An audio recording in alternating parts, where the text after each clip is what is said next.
የኔ ልጅ ገለው እነሱ በደስታ እየኖሩ ነው። እኔ ማክቤል ሙሉ ቤተሰቡን በቀለዋለሁ።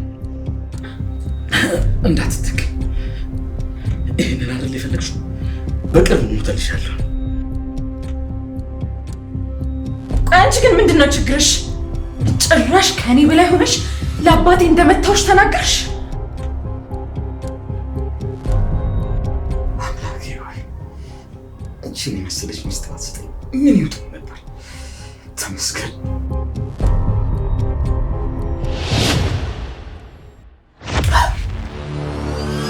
ሰምኛለሽ? ቃል ስለገባው ነው እንጂ ከዚህ ቤት አባረርሽ ነበር። ወይኔ ማክቤል ገና አልተዋወቅንም ማለት ነው።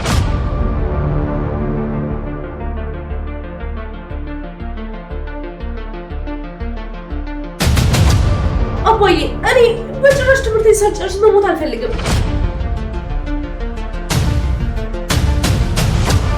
አባ አውቃለሁ ውስጥህም በክፋትና በተንኮል ሞልተውታል። አይኔ እያየማ በፍጹም ይሄን